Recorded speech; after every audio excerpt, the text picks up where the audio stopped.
Canto 4, Chapter 12, Dhruva Maharaj goes back to Godhead, Text 8. Maitreya Uvacha Saraja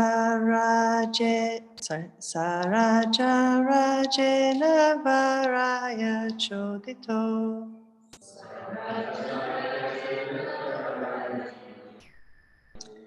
Dhruvo Mahabhagavato Mahamati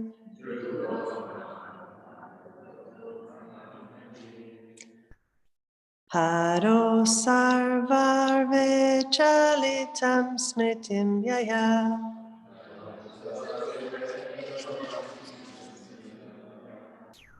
Taratye Yatena Duratyayam Tama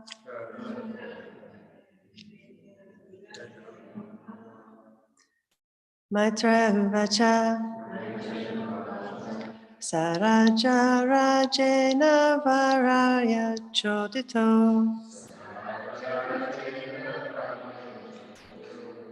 Dhruvo Mahabhagavato Mahamati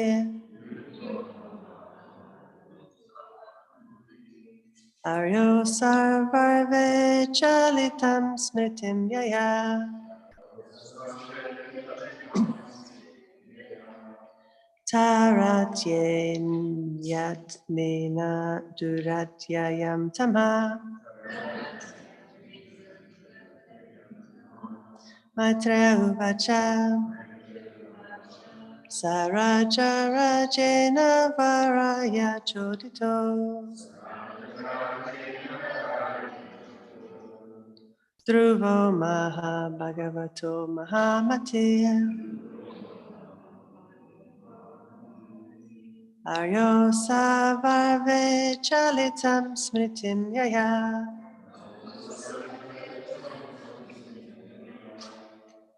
Taratye Yatena Duratyayam Tama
Maitreya Uvacha.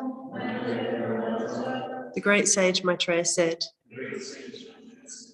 Saha, he, Raja Rajena, by the King of Kings, Kuvera. Varaya, for a benediction. Choditaha, being asked. Dhruvaha, Dhruva Maharaj. Mahabhagavata, a first-class pure devotee. Mahamati, most intelligent or thoughtful. Haro, unto the Supreme Personality of Godhead. Saha, he. Varre, asked.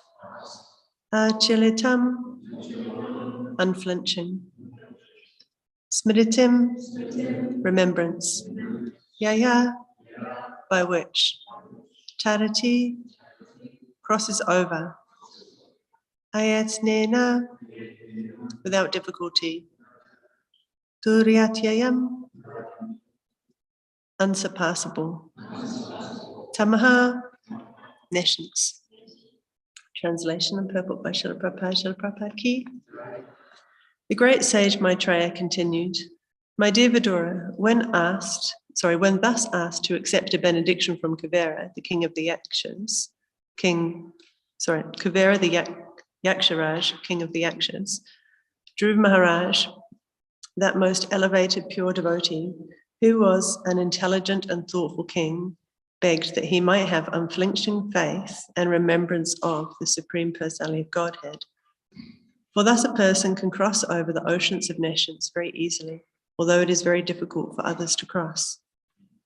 Purport.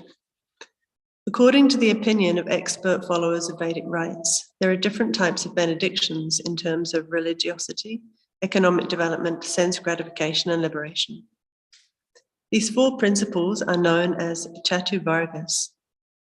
Of all the Chatuvargas, the benediction of liberation is considered to be the highest in the material world.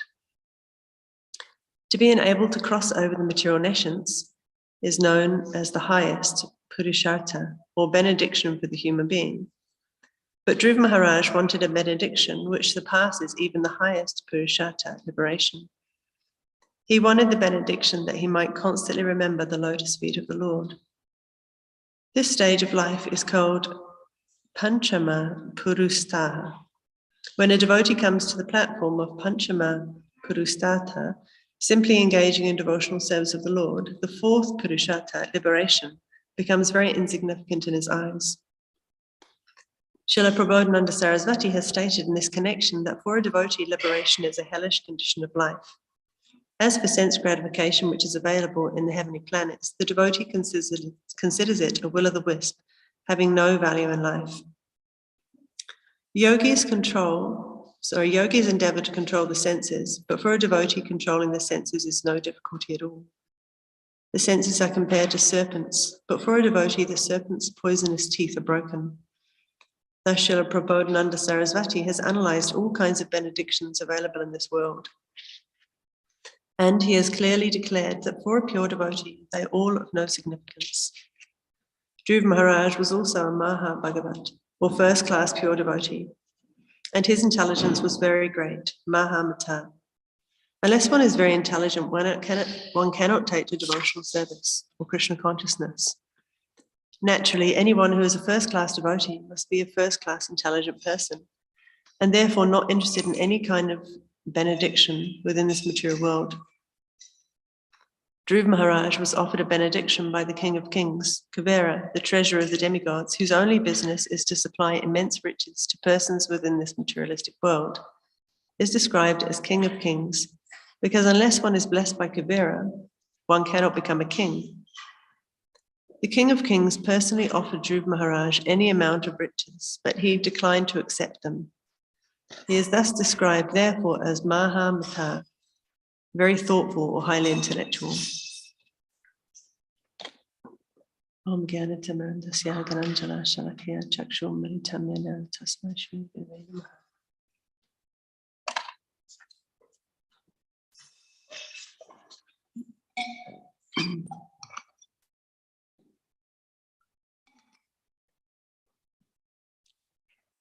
So here we're hearing about different kind of benedictions that are available in the material world.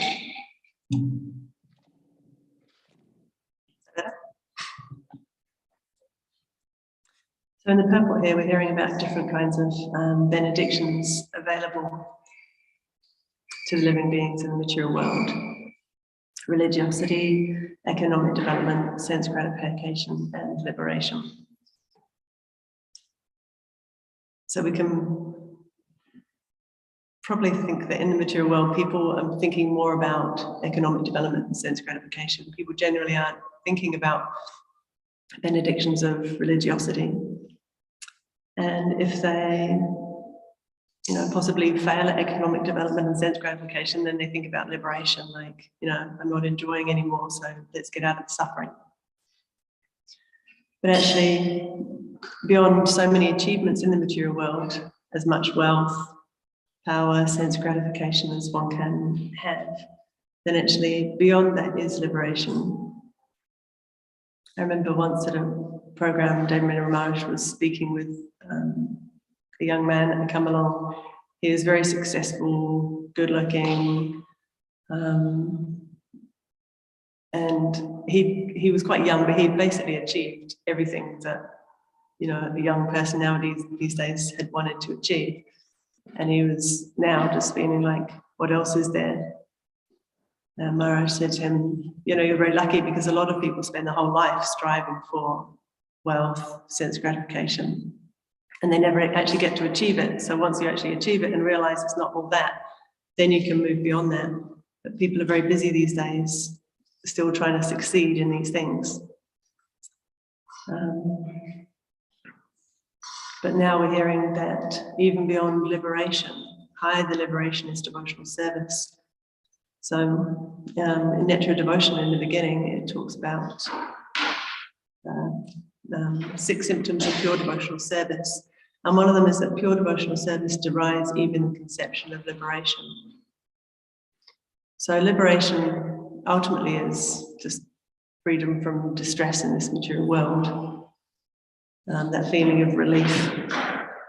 And often when you think of feeling of relief, you think of something like, you're stressed out, you go to the hot pools, you sit down like, relief. But how long can you stay in the hot pools for? Not your entire life. After that feeling of distress goes, and you feel that relief, then there has to be more than that. And that's a little bit like how Prabhupada describes in the Nectar of Devotion. So when impersonalists reach the Brahman, there's that feeling of relief, there's that feeling of bliss.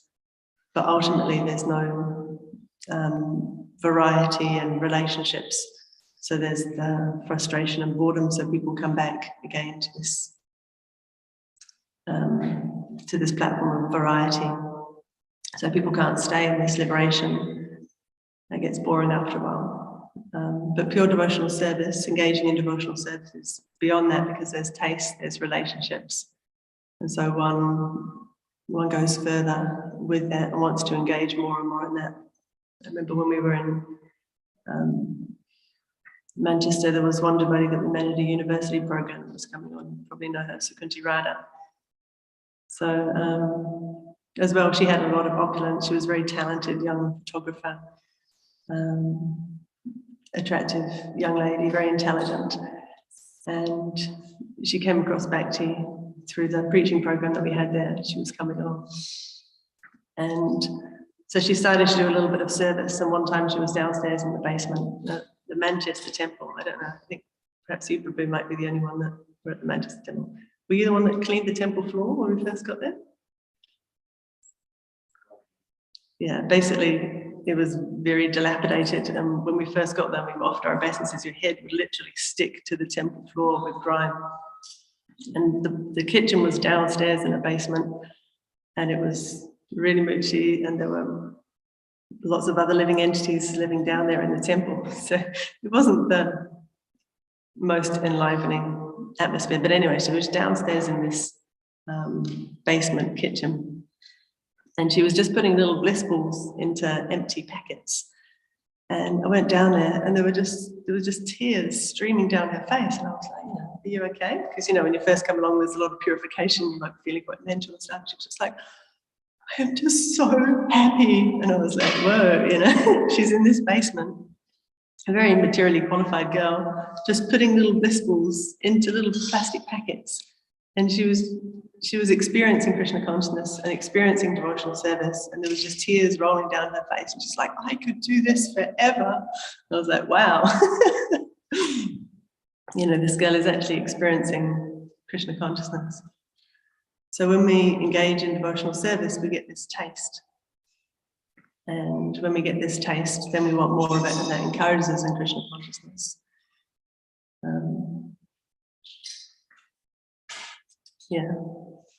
Kunti Radha was also, she still is an amazing devotee. She has amazing japa. I remember once I was trying to sleep somewhere, and she was walking up and down a path in front of the house I was trying to sleep in. And there was just this chant. It was just like, Hare Krishna, Krishna, Krishna. Like, she had such potency, such clear japa. I was like, wow. And then I had the realization, when you see her on the street, she just stands there on book distribution. She says, excuse me. And people will just stop and come up to her. Like, I was like, wow, that potency must be coming from her japa.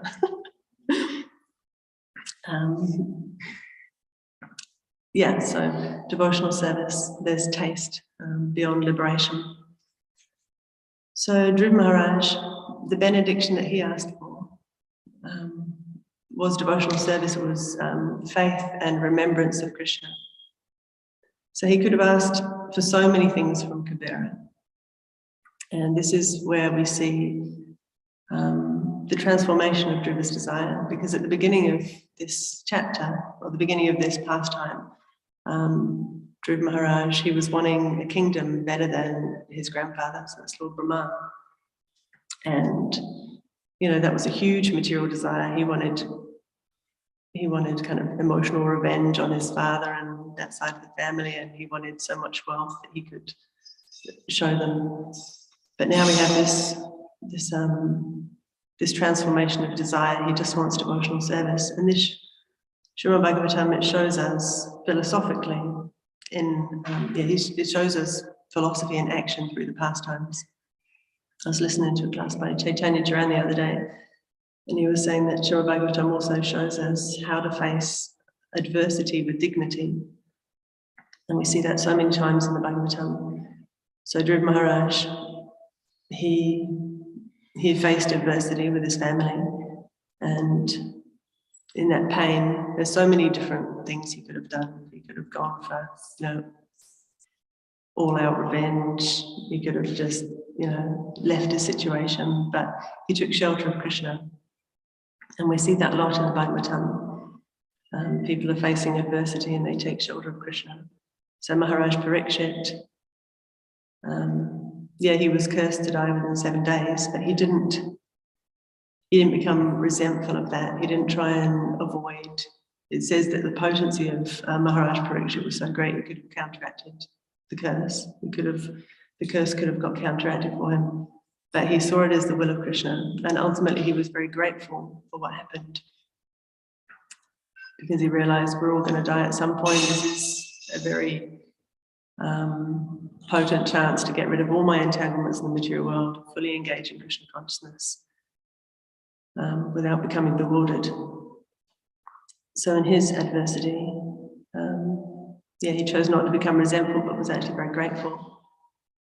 There's other examples, such as Chitraketu. He got cursed, but he became very humble and took on that curse. Ultimately, was ultimately killed by Krishna directly. So all these devotees, the devotional service and their pastimes, they're not just straightforward. There's either mistakes that were made or leela, but but they got through this because of their humility. So I was thinking, Dhruv Maharaj, he took shelter of Krishna and was on the path of devotional service, and then he became bewildered by anger, got carried away by anger. So we can be on the path of devotional service and then get sidetracked. Just because we're devotees and we're on this perfect path doesn't mean that we don't make mistakes and have to correct that. So spiritual life is full of twists and turns, and it's a bit like a GPS system. You've got your destination in mind, and sometimes you make a mistake and go off track. But if we just align ourselves again, then we can reroute and carry on the same path. And in fact, it's quite dangerous to think just because we're practicing this perfect process that we're not going to make mistakes. It's difficult to think that, and it's humbling, but it's just realistic and common sense, really. We're imperfect living entities. That's why we're here in the spiritual world trying to practice this very high philosophy. So we're going to make mistakes. And when I look back on my spiritual life and the mistakes that I've made, it's really embarrassing. That's why it's hard to sit here and give Bhagavatam class, actually, because I've made so many mistakes in the past. I've said so many incorrect or things in a neophyte mood that I think, hopefully I'll still be here in decades. But when I look back on the class now, I'll cringe and think, how can I have said those things? Because the realization would have become more and more attuned in Krishna consciousness. But we can only speak at the realization that we're at. So I look back now and I think the fanatical things I did, or the insensitive things I did, the neglecting devotees, or neglecting things in the Grihastha ashram. But still, we have to reflect on our mistakes, use those for the benefit of ourselves and others, and also fix those mistakes that we've made. Just apologize to devotees when we do things wrong. Seems like a really basic thing to do, but it's so hard on the ego, actually, to apologize. To say that we're wrong. We do this all the time in school. You see somebody having a fight and you're saying, you have to say sorry, and they're like, sorry. But so it's not very heartfelt sorry. But as devotees, as adults, it seems even harder to apologize, but to admit that we've made a mistake. But actually, to say, I'm sorry, I was wrong, that must have hurt you in this way, is very humbling for us. But then the mantra that Lord Chaitanya gave us is Trinadapi Sunicina. So we want to become humble, to be, to try and cover up our mistakes or just ignore them isn't going to help us on this path. So how we react to our mistakes is either going to maximize or minimize the mistake. So Dhruv Maharaj, he had made this mistake of killing all the yakshas, and he was corrected by a Swayambhuva Manu, and he was able to start to make the right choices again. So when Kuvera came and offered him a benediction, Kuvera had primed him beforehand. He was glorifying him for the devotional service that he was doing. So he'd primed him for this benediction. But when he was offered this benediction by Kuvera, he made the right choices. So he asked again for devotional service to Krishna, so faith in and remembrance of Krishna. And this remembrance of Krishna is our whole process, the process of Krishna consciousness and our life's goal. In Bhagavad Gita, there's a famous verse, Yam Yam Bhakti Smaram Bhava. So whatever state of being we remember when we quit this body, that state we'll attain in the next life. So remembrance of Krishna is the goal of our movement. Also, always remember Krishna and never forget him. And there's many tests that we're going to get in this lifetime in our remembrance of Krishna. In fact, every day it's a test in our japa. Did we remember Krishna? When we're reading Srimad Bhagavatam, are we actually remembering and thinking of Krishna? And then when we read, how much are we thinking throughout the day? When we're doing our service, how much are we remembering Krishna? And then we get more intense tests in devotional service where we get shown whether we remember Krishna or we don't. Sometimes we pass those tests and sometimes we I think Krishna shows us where we're really at. I remember Rasyatra saying once she'd been practicing Krishna consciousness for 20 years or more at the time, and she was driving and there was this very near miss with a very dangerous car accident, and she was like, Jesus Christ! And then she was like, oh my goodness, I've been practicing for 20 years and I called out to Jesus. I should be calling out to Krishna. So we get these tests, and there's devotees that have had very near-death experiences through either childbirth or labour. And a friend of mine nearly left her body in childbirth, and she was going out of consciousness. She was almost leaving her body. And her spiritual master asked her afterwards, what was your experience like? And she said, I was very fearful that I wouldn't be conscious when I left my body. And her spiritual master said to her, that's okay, Krishna's always conscious. So no matter what we do in our spiritual life, then Krishna within the heart can prompt us to remind us the devotional service that we've performed. And that reminded me of a verse in the Sri Upanishad, beautiful. There's the last couple of verses which are really nice. So mantra 17 is, let this temporary body be burned to ashes. Let the air of my life be merged with the totality of air. Now, O my Lord, please remember all my sacrifices. And because you are the ultimate beneficiary, please remember all that I have done for you. And in the Purport, Prabhupada talks about how the material body is just like a temporary dress or a temporary body will ultimately go. And how we have to perform devotional service in this lifetime to be able to remember Krishna at the time of death. One paragraph is, unless one is accustomed to devotional practice, what will he remember at the time of death when the body is dislocated? And how can he pray to the Almighty Lord to remember his sacrifices? Sacrifice means denying the interest of the senses.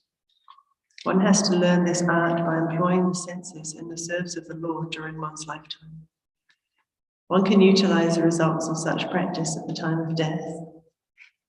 So I thought this, Sri Upanishad is really amazing. And the last few texts and purports are very potent, and Prabhupada's really summing up the philosophy of Krishna consciousness here. So we try to mold our lives in such a way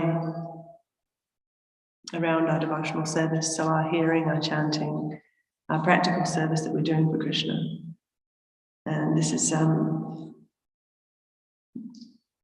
purifying our heart and helping us, basically to become Krishna conscious. But not just Krishna conscious so that we remember Krishna at the time of death, that's our only goal, but actually to re-establish that relationship with Krishna, because ultimately, I was talking about the mistakes that we've made in spiritual life. Ultimately, we made a big mistake of forgetting our relationship with Krishna. So this whole process of Krishna consciousness is to re-establish that relationship with Krishna again.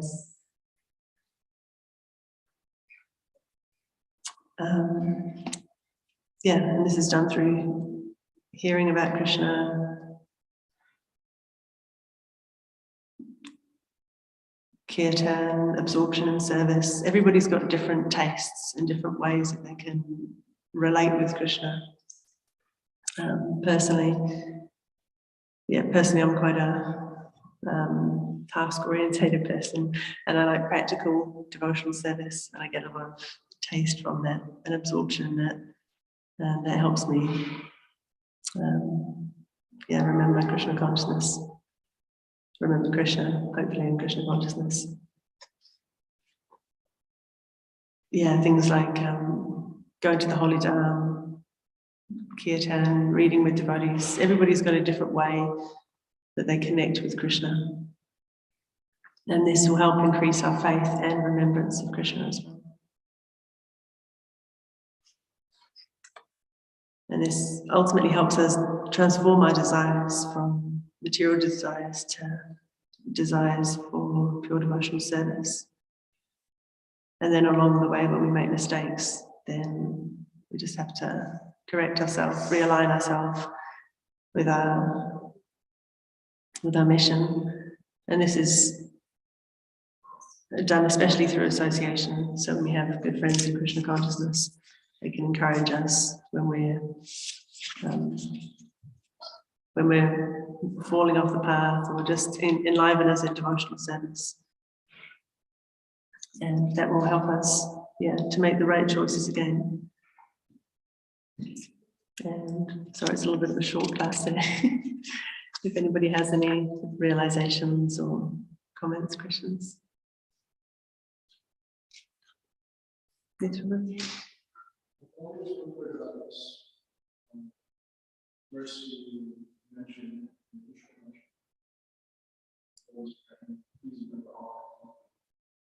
sometimes we assume that very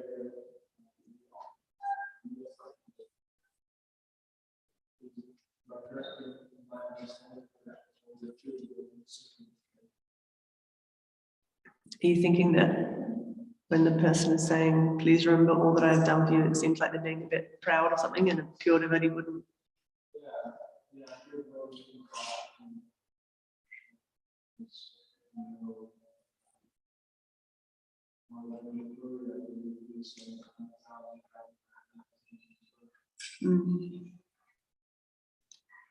Would you have any comments on that? I didn't even do that.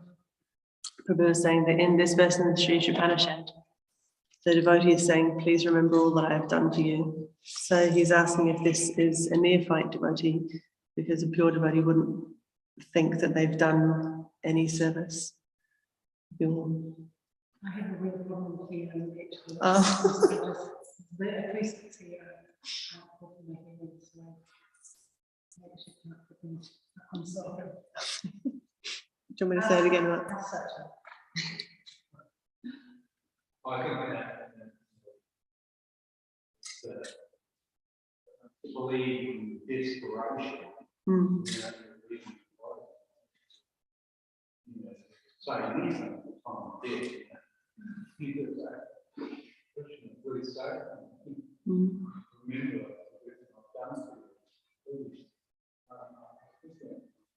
Remember, and clear desperation when you say about anything. What's it the ministry of Krishna?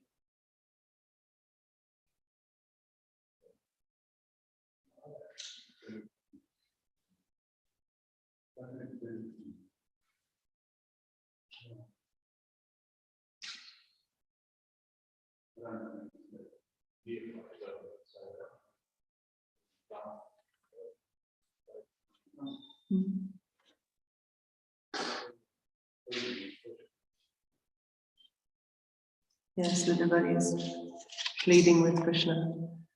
However, we remember Krishna is glorious, especially at the moment of death. Yeah.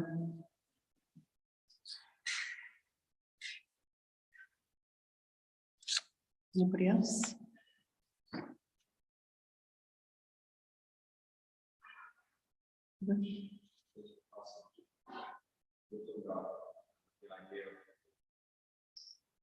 Making mistakes and knowing how to rectify it.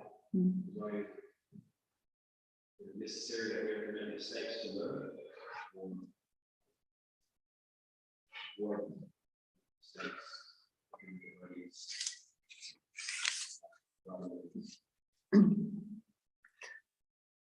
Yeah, I mean, it said that there's three kinds of intelligence. One learns from hearing, one learns from observing, and one learns from experiencing. So the highest is to learn from hearing, which is, we can learn from the Srimad Bhagavatam. We can see the mistakes that devotees have made.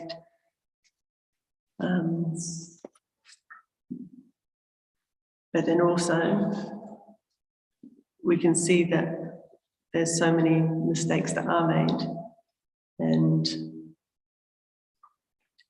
kind of take it as an understanding that we're going to make mistakes and be humble about that. And then it's easier to admit when we do make mistakes and it doesn't become this huge ego thing. I mean, we see throughout the Bhagavatam and throughout the previous acharyas the rocky road of devotional service and how people make big mistakes, little mistakes. And in Bhagavad Gita, Krishna says that people are going to make mistakes and don't deride them, just they're pure because the process is pure and keep on going. So, we have to, I think, use our common sense that we're going to make mistakes, and we just, as soon as we see that, we apologize for that. And if a senior devotee makes a mistake and apologizes, then it's not like, oh, we're going to lose faith in that devotee because they're supposed to be a senior devotee and they make a mistake. No, we think that devotee is humble. Like, they're in a position, or they're considered a senior devotee, they make a mistake, they apologize, and then they, in school we call it modeling.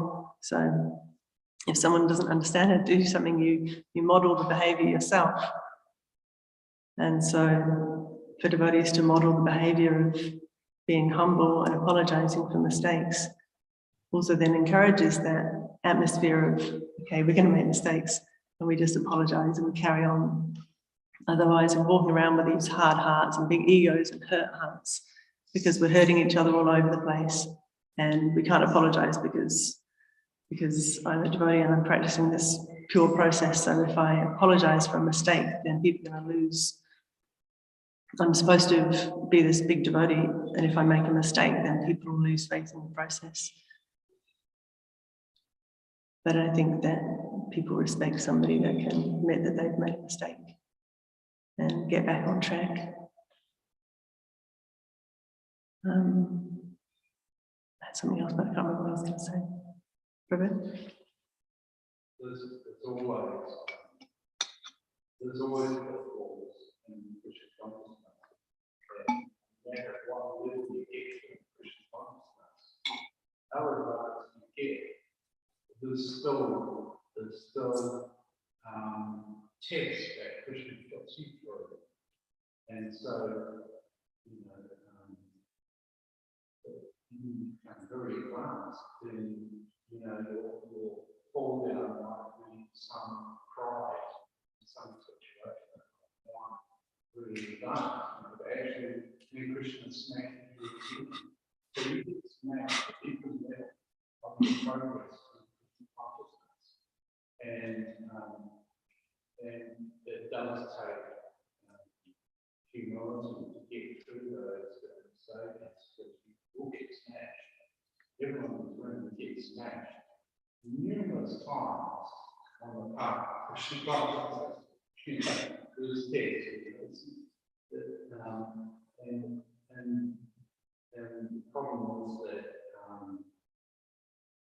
some devotees leave Krishna consciousness because they can't muster enough humility to get them through that point where they've been smashed.